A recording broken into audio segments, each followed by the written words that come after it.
I signed up myself for a professional coach certification course in Germany, which was a very practical course where you actually have to coach people during the sessions using the techniques that they help you become aware of. I used all my previous understanding from neuroscience and psychology and sociology and anthropology to coach people. And that session was like a clear reminder to me saying that I love this. I really love this. And then I founded Step Up Performers and I've not looked back since then. Welcome to Career Coaching Secrets, the podcast where we talk with successful career coaches on how they built their success and the hard lessons they learned along the way.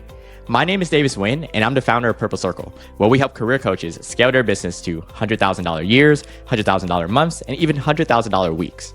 Before Purple Circle, I've grown several 7- and 8-figure career coaching businesses myself, and have been a consultant at 2 career coaching businesses that are doing over $100 million each. Whether you're an established coach or building your practice for the first time, you'll discover the secrets to elevating your coaching business. Welcome to Career Coaching Secrets podcast. I'm Pedro, and today's guest is Santosh Marrivagu. He is a leadership acceleration coach who helps mid to senior leaders find clarity and steadiness when the pressure rises. With more than 16 years leading teams across 5 continents, he founded Step Up Performers to support leaders who feel the weight of tough decisions, team dynamics, and constant noise. His approach is grounded in real-world leadership, not theory. He teaches trust over control, helping leaders communicate with calm authority, handle hard conversations, and stay anchored in chaos so their teams can grow with them. Welcome to the show, Santosh. Thank you very much, Pedro, for that lovely introduction. I'm glad to be here. I appreciate you're here too. And all right, I like to start from the beginning, rewind a bit. So every coach has that moment, Santosh, where they look at their life and say, you know what? I guess this is what I'm doing now. So when was that for you? That's a very interesting question. Well, coaching itself, I've been doing it for many, many years. But I think the pivotal moment came about 1.5 years ago. And this was completely by accident. It was not by design in any way. So a little bit of background to it. Before I started my coaching practice, which is Step Up Performers, I was actually developing a deep tech company in Munich, in Germany. I lived in Germany for like 15 years before I came to South America. And there I was developing this deep tech venture with another scientist who was my co-founder. Long story short, developing that venture for about 9 months because of some I would say personality and resilience issues, my co-founder, scientist, he decided to drop out. He had lost his confidence after we got some scathing feedback on the science part of our concept, which in my opinion, it was like golden feedback because early stages of startup, no one gives you such valuable feedback, which would significantly reduce your trial and error. But my co-founder, for some reasons of personal, let's say nature, he decided to drop out. It was at that time I decided to register myself as unemployed in Germany because it was mandatory. If you're not employed, you have to be unemployed.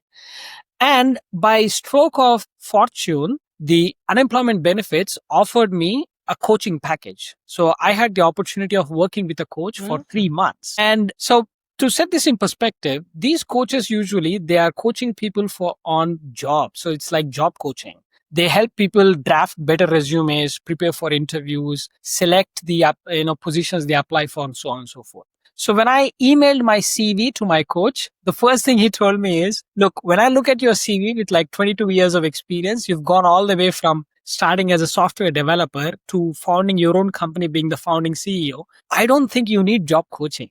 But because we are both obliged to be part of this program, I make you an offer. Use this coaching to the best of what you want. So I saw a real great opportunity there. And I immediately told him, look, I don't know what exactly has gone wrong because of which this venture that I was developing, and I was super passionate about it, we had to shelf it.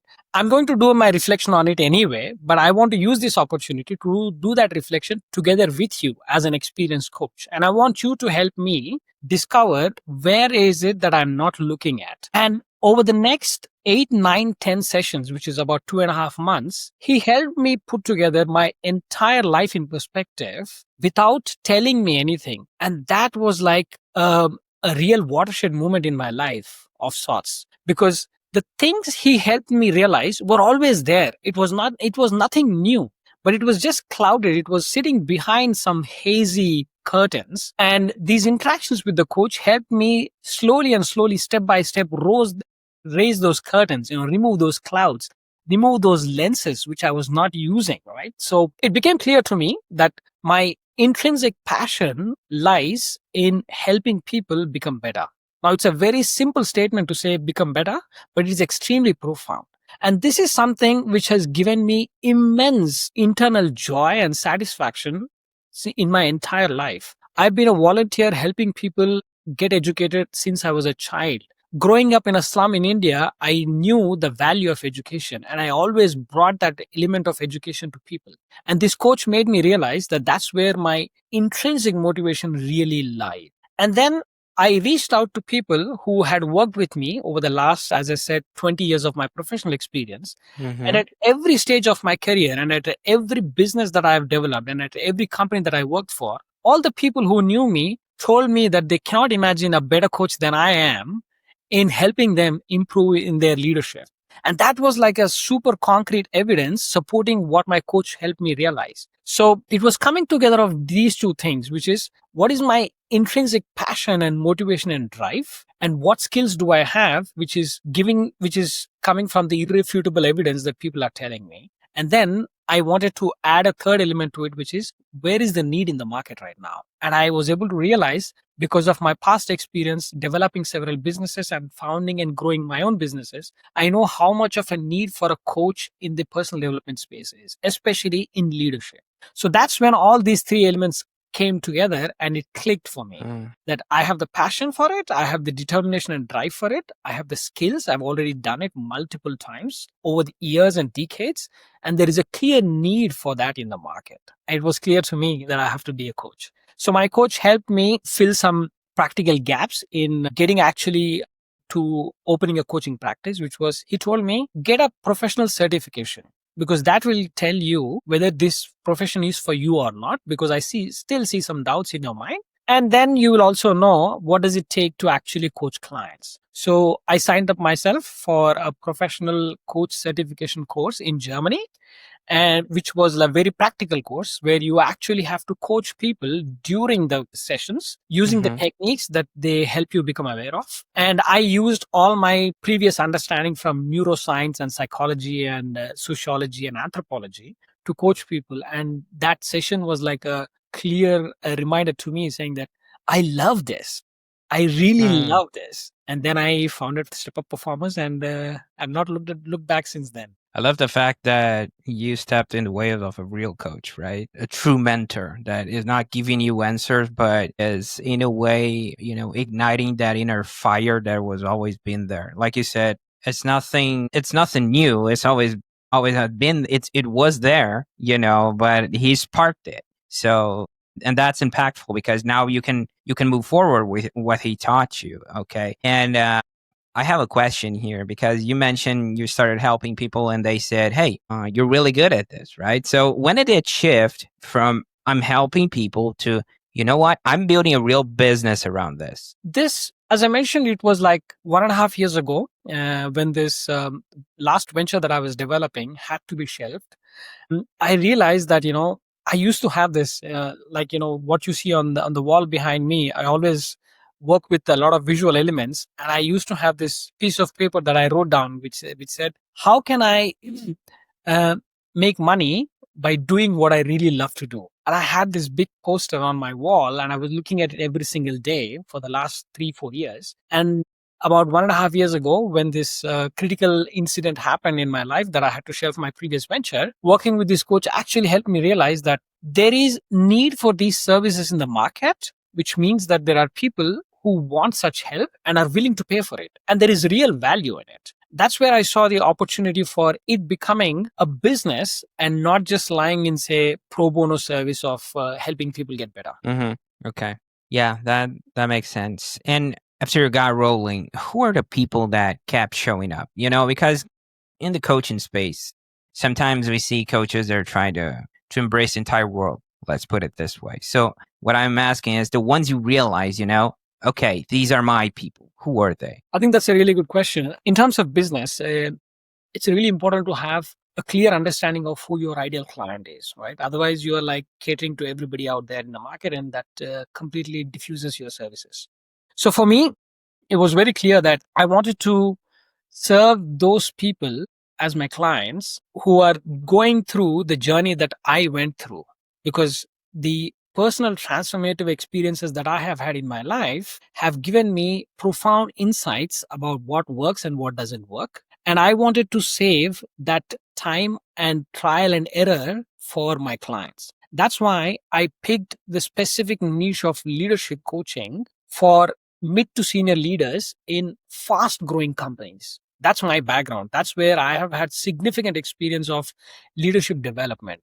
And so my clients are usually the ones who are responsible for developing the strategy, growing the businesses, developing, building teams in fast growing startups and scale ups. And they're usually struggling to balance growth with team building. Mm. So it's not either or. It's not like, I have to concentrate on my team. I have to make sure my team feels well, make sure my team feels healthy, make sure my team feels growth, but not at the cost of growth. At the same time, the growth of the business should not come at the cost of the health and prosperity of your team. So, how do you manage both? Which is, how do you grow your team? How do you identify the star Mm. players who help you grow the business, being in a hale and healthy state of mind? And that's where I saw, because this was the profound experience that I had when I grew my 9-figure businesses and when I set up businesses from ground up. And I felt this is going to be of profound help to people who will walk this path that I've already been through.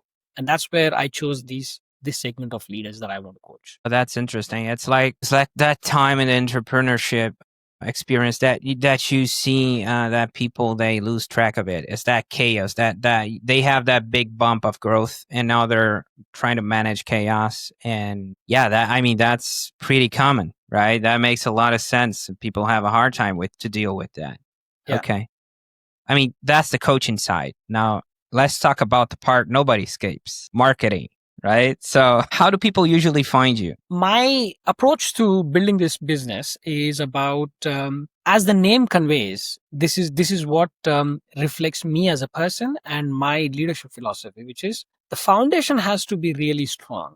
And once you have the foundation strong, building the building on it will come easy. And the last 1 year has gone into building that foundations.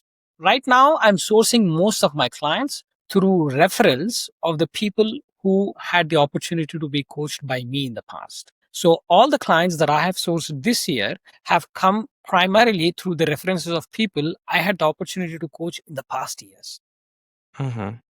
And the second platform, so reference being the number one source, the second one where I'm focusing extremely intensely right now is LinkedIn, because that's where most of my target clients spend most of their time. So LinkedIn has been profoundly a platform that helped me source many prospects and leads who are in the pipeline that I'm going to work with them in the next year. And now I'm slowly starting to expand my marketing to Instagram, because I also see some interest coming through some requests on other social media, and Instagram seems to be one. So I don't have a specific unique strategy for Instagram yet. I'm working on that.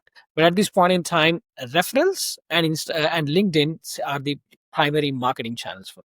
Interesting. Especially with the LinkedIn approach, sounds like people could be that your target audience sounds like they would be eventually there, inclined to be there, right? That makes a lot of sense from your perspective. So, all right, I mean, I've been let's in the talk. startup space for like almost close to 9-10 years. Mm-hmm. And I know for a fact that LinkedIn is being used increasingly with increasing frequency with startups. I've made almost half of my network on LinkedIn has come through the startup network. So I know for a Mm-hmm. fact that startups have a huge presence on LinkedIn. Mm. But at this point in time, as I mentioned, I'm still focusing on setting up the foundation. Just a little bit of a background to it. I've not been much active on LinkedIn before I started Step Up Performance. So I wanted to first build my online presence, which is why the last 6-8 months have gone predominantly into developing a content strategy for LinkedIn, identifying specifically what content clicks and what doesn't on LinkedIn and so on and so forth. Mm-hmm. And now by the end of this year, I would have a very clear data and evidence backed content strategy for LinkedIn. I'm going to use that for developing campaigns to target specifically reaching out to my target audience, which I haven't done yet because of, as I mentioned, my focus has been on laying the foundation of content strategy. Yeah, that makes a lot of sense to instead of going, all in the strategies, right, build that foundation, see what works, what not.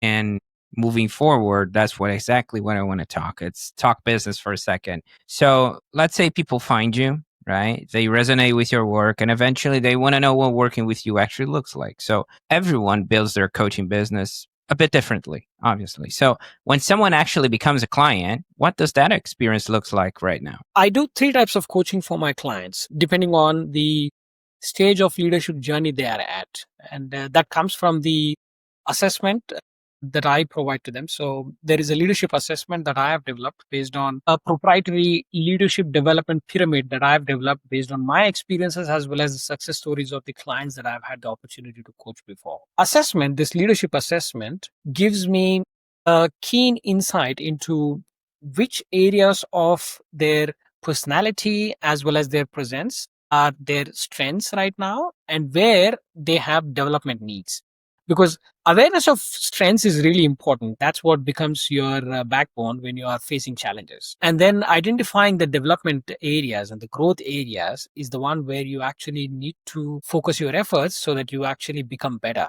in tomorrow than who you are today, right? So based on that assessment, I provide them a development pathway saying that, okay, here is what your self-assessment is telling me, that you have these strengths and these are your growth areas.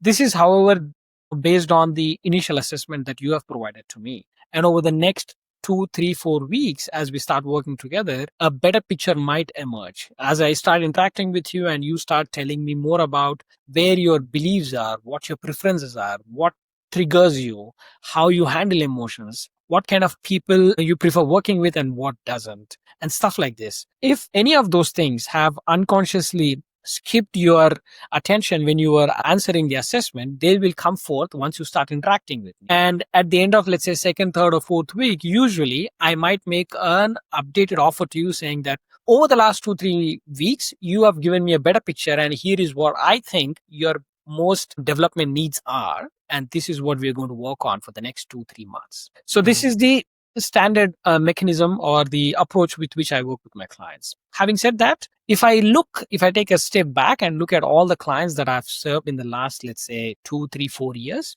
which is where predominantly most of my coaching experience has been, I would say, there are 3 types of coaching that usually people come to me for. One is specifically skill coaching, and that is specifically the leadership coaching.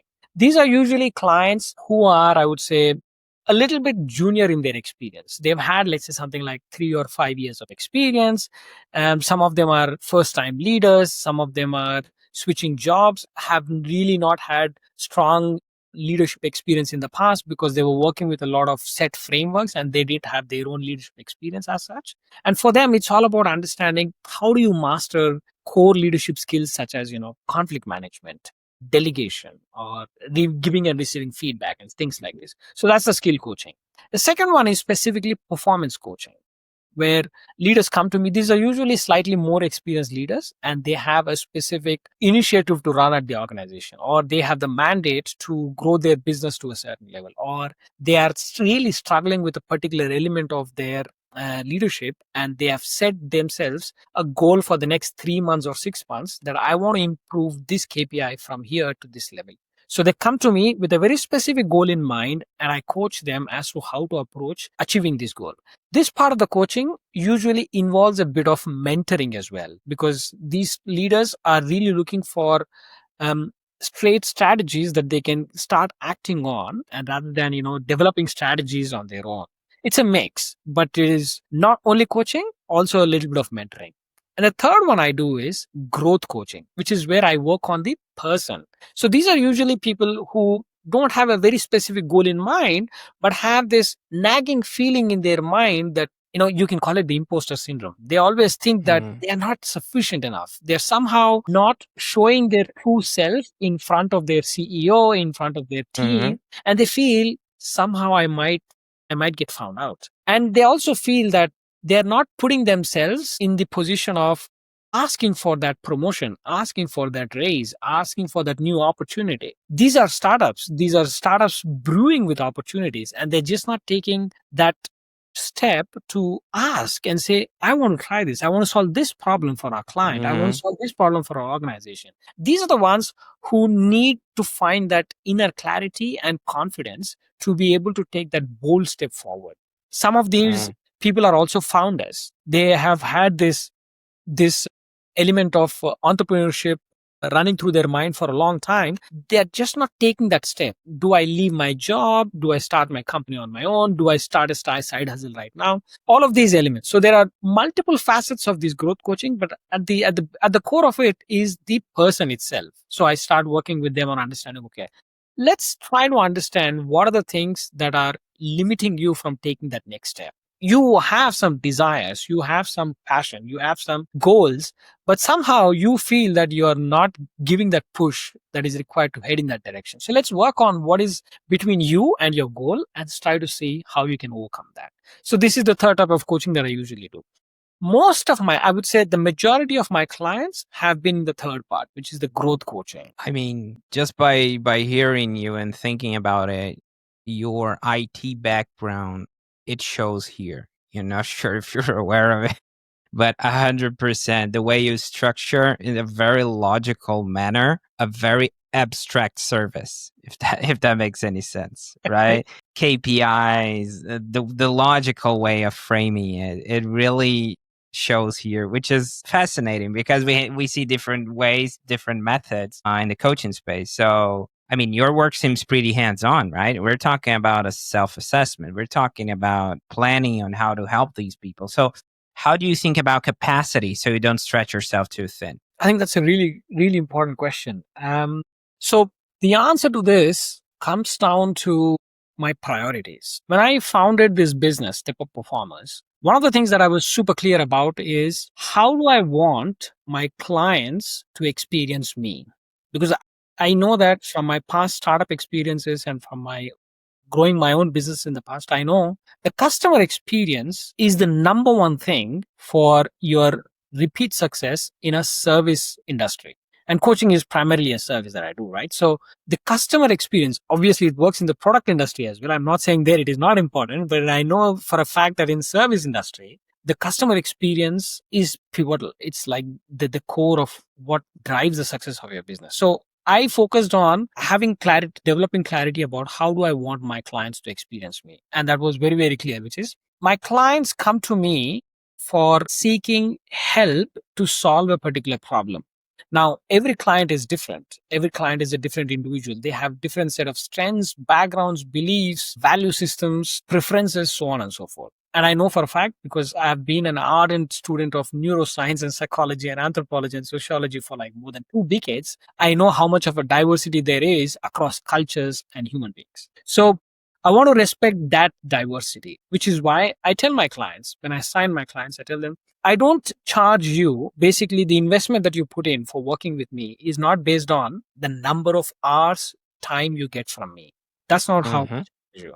Because I can't tell whether Pedro can be successful in achieving his goals for which he has come to me in 15 hours or in 20 hours. It's difficult. Life happens. You start with a lot of motivation, 10 hours into the program, you are going at full throttle, and then suddenly your kid becomes sick, or someone, some family issue comes up, or some unknown issue comes up always, right? So respecting this uncertainty that is out there, I tell my clients saying, my offer to you is I am with you till you achieve your goal. That's my goal is to make sure that you make a real transformative change in your life. However minute that might be at the beginning, but you're laying that foundation, and I'm here to help you do that, which means that there are clients, for example, who work with me, and there are times when I do 2 or 3 calls in a week that last like 2 hours and 3 hours.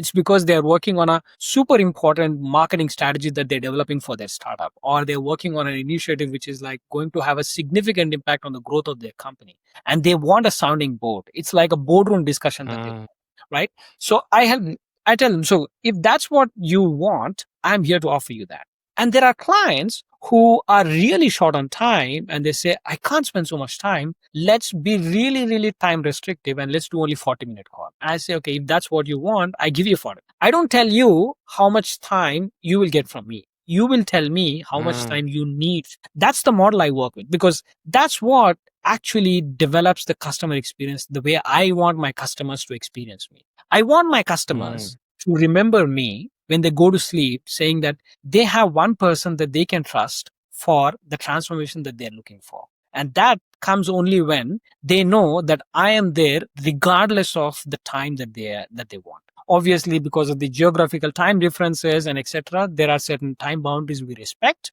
But I never tell them, okay, this week you've got only 60 minutes and I can't do more.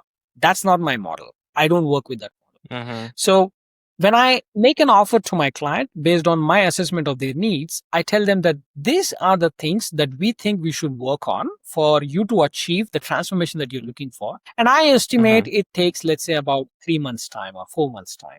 And your investment would be this much. It's not for 12 sessions of 60 minutes. It's not for 15 sessions of 90 minutes. It's for the support you get from me as your transformation partner over the next 4 months.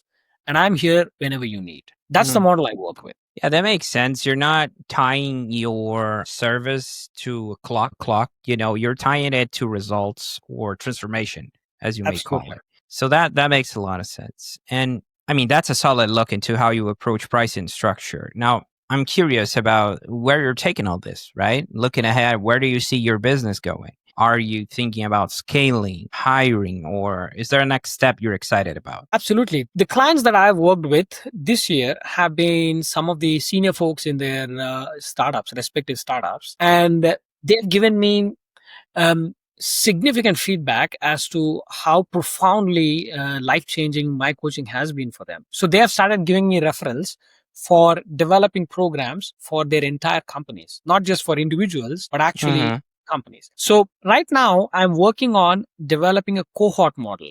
Right now, in the sense, so far I have predominantly worked only with one-on-one coaching model, because as I said, my preference has always been to start with customer experience. And at the beginning, because I newly founded Step Up Performers, I wanted to make sure that the initial customers of the Step Up Performers go back saying that we have 1,000% recommendation for Step Up Performers. And now I have achieved that. So I'm now trying to leverage that recommendation that the clients have given me to develop a cohort model where I bring together, let's say, something like 6 or 8 or 10 leaders. This is a completely heterogeneous group. They don't know one another before they come into my program.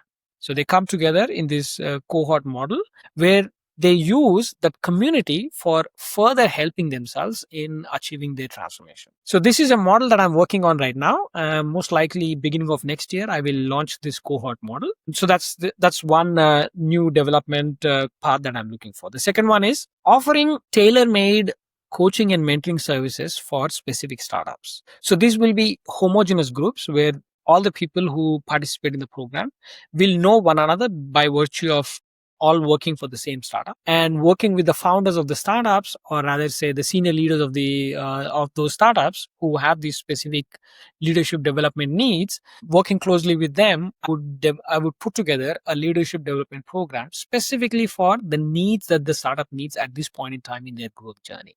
And then I will guide those leaders, the leaders of those companies, through this program for, depending on the needs of the company, for 1 month, 2 months, 3 months. And that will be more like a homogeneous cohort, whereas what I'm working on privately is a heterogeneous cohort. So these are two models that will complement the one-on-one coaching that I'm doing right now for my clients. And of course, whenever we're aiming toward the next chapter, there's always something we're refining in the present, right? What are you currently trying to improve or tighten up in your business to, I think, smooth that, that idea of having the cohort, the group coaching? What exactly are you working on right now? At this point in time, I'm trying to put together this for the cohort model. I'm trying to identify, based on the experiences of the leaders that I've coached over the last 2, 3 years, what are the most common elements that almost all of these leaders had to go through? Because when people come into a cohort model, I'm not coaching them one on one. There will be elements of one on one coaching as well, but the offering of the cohort itself is about the topics which affect almost all the leaders, right? So I'm trying to develop that curriculum for that cohort, which will address the needs of a vast majority of the leaders out there to join the cohort. So that's the one thing that I'm working on. The second one is more on the administration side. So I'm trying to look to hire a virtual assistant to whom I can delegate a lot of the social media work, as well as, let's say, the appointments and the bookings work, which I'm handling all of them at this point in time all by myself. So these are the two things that I'm currently focusing on. Okay. I want to switch gears for a second and do something a bit more fun. Not that this was not fun, but I want to try something different here. If you're down for it, obviously, I've got a quick game for you. Go for it. Okay. We'll look at this through the lens of business investments. Okay. Things like coaching, training, marketing, team, masterminds, you name it. Okay. It's simple. I'll give you 4 prompts and you tell me the first thing that comes to mind. If there's a story behind it, even better. So what's the first business investment you remember making? And let's stick to the coaching space, okay, to step up performers. I got myself a coach. Yeah, I like that. Coach. Okay. He's a Most recent, go He's ahead. a business coach, and I wanted to make sure that I don't go through the same trial and error process of developing step-up performers. I wanted to really expedite. I wanted to get into the market as soon as possible. So I took the services of a business coach in Hong Kong, and I worked with him for like 6 months to set up step-up performers. Okay.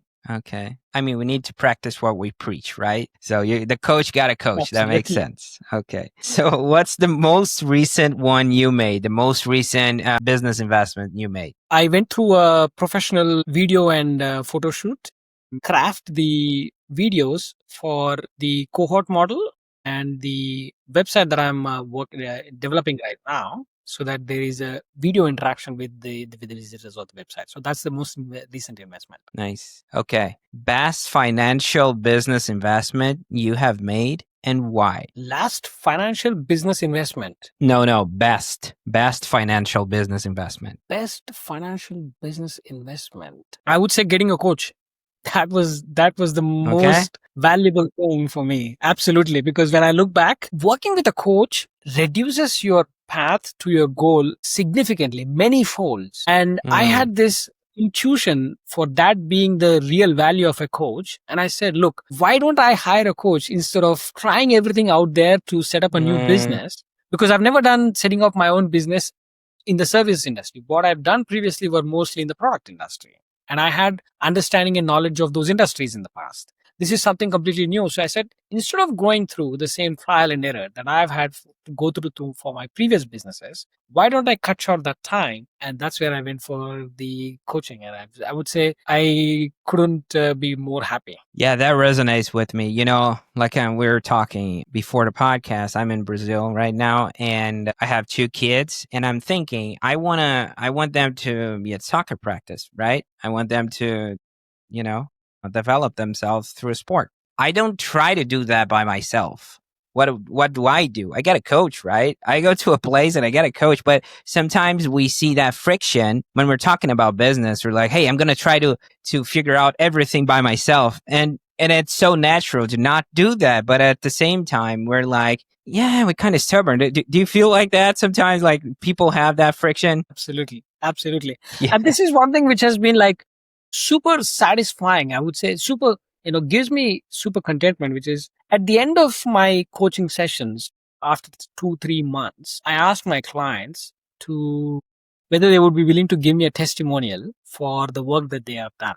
Right. And invariably, what they tell me is working with you has made me realize that I should have hired a coach long before. This is something that invariably almost all the clients tell me, because it's like, it's the equivalent of seeing is believing. Once you go through working with a coach, obviously it depends on how well you have serviced your clients. It's not a given. But fortunately for me, all the clients that chose to work with me, hugely, and that reflected in their words when they said, I have now zero doubts that I need a coach for the specific goals that I want to work with, right? And Mm, I now realize that I should have made this investment long before. Better late than never. okay. Makes sense. So, what's one investment? This is the last one. Okay. You wish you could get your money back on. Very hard. I know. I know why this is going to be hard because you accelerate the process. You went through a coach, so he gave you the shortcuts, right? So that was a smart decision. So you avoided a lot of mistakes. True. That's why when I look back, I mean, specifically about the step up performance and this coaching business that I'm developing now, Mhm. in this moment, I can't recall any investment that I would want my money back on. Mm, Maybe it needs a lot more reflection and fine detail of saying, okay, what are the different decisions I've made? Okay, no, this one maybe I should have. But at this point in time, I can't recollect anything that would say, oh no, I want my money back on this. no worries. No worries. So, looking at those, how has your approach to investing in the business changed over the years? If has changed. I think it's the organic journey or growth. Growing up, as I mentioned, I come from a very poor background. I grew up Mhm. I was born and raised in a slum in India, and for about the first 21 years of my life, just eating 3 meals a day was a super luxury. I was not allowed to sit in school many times because I didn't have the clothes, the school uniform, or my I didn't have footwear, or my parents had not paid the fee. And I would see my parents all the time making these decisions of, okay, this month do we pay the fee or do we buy food, or do we pay the rent or Hmm. do we buy food, things like this. So that kind of a background, actually, I think this is my assessment. When I look back at my life, I feel that in the beginning, when I entered the business world, primarily through my professional experience, I think, quite risk averse with respect to investment in business. So I was mostly in this job mode, which is I put in my effort and I get a salary in return. So what I was Mhm. investing was my time, effort, and my creativity and my energy. It took me a lot of practical experience as I started working with clients to develop, relationships with the clients, and start growing portfolios and start building accounts. And then after I did my MBA, and I got a much broader perspective of the business world and the opportunities and the value of investment, that's when I think the shackles started losing their grip. And I started thinking, I pivoted from, I will invest my time and energy and I will earn rewards in return. And now I'm pivoting to a state where I'm saying I will invest Mm, resources for getting returns, which was, money being one. mm. I think that's the flip that happened over a period of time, and I'm pretty glad. I'm pretty happy, and I feel myself to be very fortunate for the kind of educational opportunities that I got that made me realize the value of investment. I love that. Santosh, and if someone listening wants to connect with you or follow your work, where can people find you and connect with you? The primary platform would be LinkedIn. I'm to be found on LinkedIn as Santosh Marrivagu, as well as Hmm. write an email directly to me, santosh@stepupperformance.com. Very simple. Okay. So there were a few things you shared today that really stuck with me. Okay. The first one I would say is turning your hardships into an opportunity. You know, the origin story when you got unemployed and you found out a coach was helping you at Germany. So, and that spark that got ignited by that true coach that went your way. I mean, that's really graceful and a great experience that you share with us today. So also I love the fact that you practice what you preach. You know, we see a lot of coaches that they talk about change, they talk about transformation, but they don't they avoid doing to themselves. They're just talking about the clients, right? It's not one of the first investment you made was in a business coach. So I commend you on that. That is, and the IT background, it reeks IT. You know, I love that because sometimes we see people that in IT, they're having a hard time with the soft skills. I cannot speak. And you're using that structure towards what I would call an abstract service. So it's like connecting both of the worlds. I really think that's unique. We don't see that every day. Thank you so much for those kind words, Pedro. Which is connecting the best of two worlds. I grew up in Eastern culture. I made my career in the Western cultures, and that was the moment which gave me this perspective of they are not against one another, but they're actually perfectly complementary to one another. That's what it looks like. It shows. Okay, that was a great story. I appreciate you. Okay. Thanks a lot, Pedro. It was lovely chatting with you. That's it for this episode of Career Coaching Secrets. If you enjoyed this conversation, you can subscribe on YouTube, Spotify, Apple Podcasts, or wherever you're listening to this episode to catch future episodes. This podcast was brought to you by Purple Circle, where we help career coaches scale their business to $100,000 years, $100,000 months, or even $100,000 weeks, all without burning out and making sure that you're making the impact and having the life that you want. To learn more about our community and how we can help you, visit joinpurplecircle.com.